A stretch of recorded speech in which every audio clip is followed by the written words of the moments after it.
This is one of the most dangerous prisons in the world.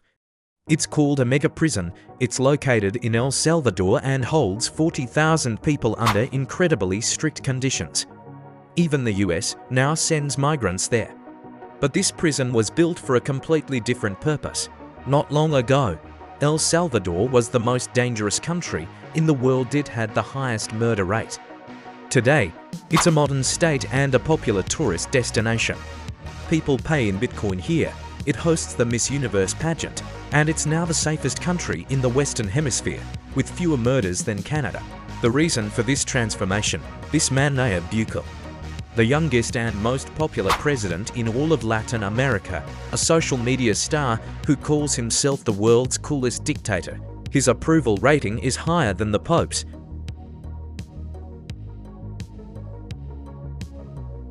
His friends include Elon Musk and Donald Trump. Now, politicians from neighboring countries come to learn from him. Bukele is called a model for future presidents, and El Salvador is seen as an example for other nations. But this story usually leaves out the second part. What did these changes really cost? What is the world's coolest dictator hiding? How did El Salvador go from the most dangerous to the safest country? And what can the world learn from it? 2012. In the small town of Nuevo Cuscatlán, El Salvador, a mayoral election is taking place. It's not even really a city, more like an outskirts neighborhood of the capital, the local equivalent of Kimki. But this is where big changes for the entire country would begin. A young businessman is running for mayor. He's 31 and doesn't look like any other politician. His name is Nayib, a descendant of Palestinian migrants, the son of a devout Muslim. His father built several mosques in the country, already an unusual story for El Salvador, and Nayib was never like everyone else. Here's his high school yearbook photo from 1999, where he signed himself as the school terrorist. Though, in reality, Bukele comes from a wealthy family. His father was a businessman who opened El Salvador's first McDonald's. Nayib attended private school, dropped out of university, worked at a nightclub and a Yamaha store, then went into political PR before deciding to become a politician himself. In his very first election, he beat his opponent by 200 votes and became the youngest mayor in the country's history. Many more records would follow, but first, his reforms swept through this small town like a hurricane. The new mayor opened a 24-hour hospital, a library, gave out free food to pensioners, and even donated his salary to fund scholarships for students learning English and programming. He also ran an active social media presence, documenting his work. Just for context, this was 2012. Most politicians on social media looked something like this. Where's your tie? Tell me, is it from you or me? The contrast was striking. The young politician immediately drew attention, and after his first term, he was promoted. His party nominated Bukele for mayor of the capital, San Salvador. In Latin America, the mayor of the capital is usually the second most powerful person in the country. These were high hopes for Bukele, who had only entered politics 3 years earlier. He won again and took on even bigger projects, this time on the scale of the capital. Renovations, construction, shopping centers, restaurants, even the first mega project, lighting at every intersection. San Salvador flourished under Bukele, and again, he was hyperactive on social media, Twitter, Facebook live streams. The mayor didn't hold press conferences because he answered all questions himself online. This was all part of his new brand: glasses, a baseball cap, leather jackets, photos with his feet on the desk in his office, rallies that felt like concerts, board games, memes, Fortnite. Instead of party symbols, he now used his own logo, a blue letter on. It stood for No Ideas, and, coincidentally, it was the first letter of his name. Bukele became a rock star on social media. 20% of the country's population followed him more than followed the president. It was obvious where he was headed soon. In another live stream, Bukele announced he was running for president, his third election in his life.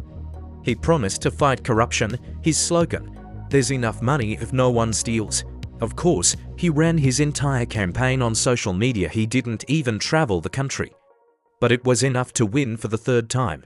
Soon, President Bukele was taking selfies from the UN General Assembly podium, saying this Instagram post would be seen by more people than the actual assembly.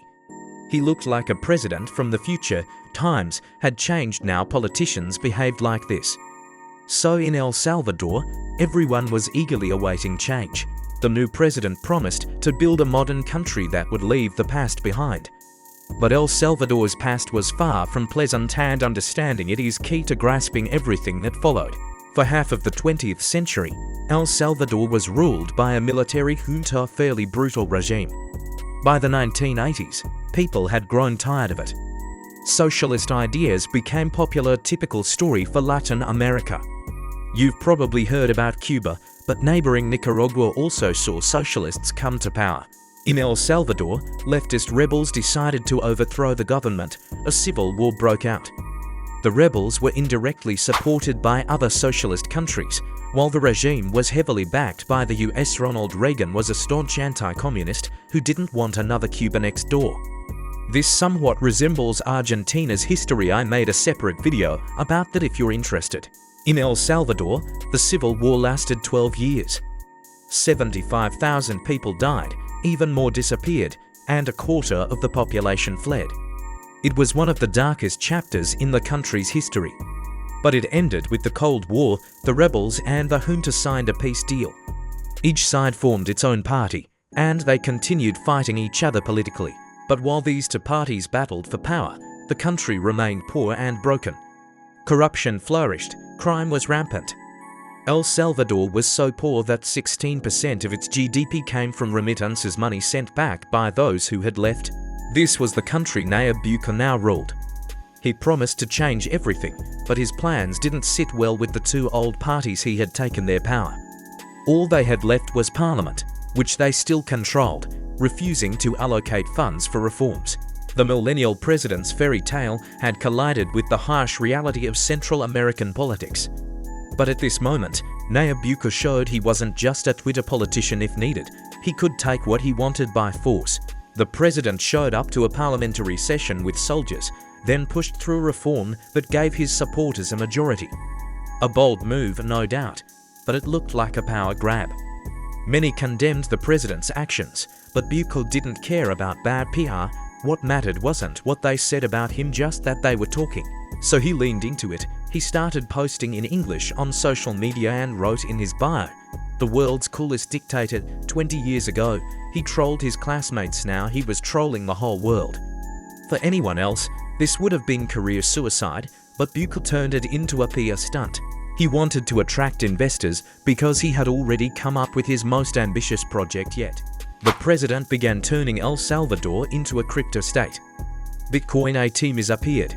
Part of the national reserves were converted to crypto, and plans were announced for Bitcoin Beach and Bitcoin City. They even started mining cryptocurrency using volcanic energy. On one hand, this was an economic move. El Salvador is very poor and doesn't even have its own currency. They use the US dollar. But of course, it wasn't just that. At the time, Bitcoin was making global headlines, and suddenly, everyone was talking about El Salvador. Crypto companies opened offices there, investments in Bitcoin granted residency, and the face of this entire project was Nayib Bukele. El Salvador became the first country to recognize Bitcoin as legal tender. In just a few years, Bukele went from an unknown small-town mayor to a global news sensation, but not everyone loved these plans. In March 2022, the Bitcoin utopia collapsed. Over one weekend, 87 people were murdered, all victims of local gangs. This was a message. Gangs are El Salvador's biggest problem? Remember how a quarter of the population fled during the war. Almost all of them ended up in California, in the poor neighborhoods of Los Angeles. In the 1980s, LA had its own street gangs, the legendary Crips and Bloods. For poor migrants, this lifestyle became the only way to protect themselves and make money. So Salvadoran refugees formed their own gangs. And when the US cracked down on crime in the 1990s, they deported these migrants back home. They returned to El Salvador, a poor, war-torn country of 6 million, where former soldiers couldn't find work, weapons were everywhere, and an entire generation had grown up surrounded by violence. In other words, perfect conditions for crime. Within a few years, two street gangs controlled the entire country. They extorted businesses, kidnapped people for ransom, recruited children. Literally anyone could be shot on the street for looking at someone wrong, and no one would ever investigate. These gangs thrived in a poor, corrupt country where politicians did nothing but fight each other instead of crime, but Nayib Bukele didn't suit them. That weekend in March 2022, one of the victims was a surfing instructor. His bound body was left on the road leading to Bitcoin Beach. This wasn't a hint, it was a statement. The street gangs made it clear this futuristic state wasn't for them. Bukele's grand project was under threat. He was facing the strongest opponent imaginable in El Salvador. Except, it seems they didn't know who they were dealing with. The president launched a plan called Mano Dura Iron Fist. Here's what it involved. A state of emergency was declared. People were banned from gathering in groups. Police and military began mass raids, breaking into homes and arresting anyone suspicious, even children, since they could be gang members. Thousands were arrested daily. In total, 80,000 people were imprisoned, 1% of the population. Imagine what that would look like in your country. Holding these criminals in regular prisons wasn't an option, so the next step was opening a special mega prison, a terrorist containment center known for its harsh conditions. 100 people per cell, sleeping on metal bunks. Movement only in groups, squatting in handcuffs. Any infraction meant solitary confinement, a pitch-black room where you couldn't even see your hands. No letters, no care packages, no visits. Escape was impossible. And most importantly, none of these people expected to ever be free. And, of course, don't forget the PR. This prison was marketed as a massive state project. Even I made a video about it at the time. It was that shocking. Soon, Nayib Bukele became the most popular world leader on TikTok. His approval ratings soared. In the next election, he won 84% of the vote, and his party, which barely existed before, took nearly all parliamentary seats. Bukele became the most popular figure in Latin America. His approval ratings surpassed the Pope's. He turned his second inauguration into a global event, hosting dozens of famous politicians. It was a full-blown spectacle. Bukele designed new uniforms for himself and his soldiers. Guests were taken to restaurants, Google's office, and even given a nighttime city tour to show how safe everything had become. Now, Bukele is a model for the entire region. Several countries say they want to follow his lead. Ecuador's president declared his own war on gangs.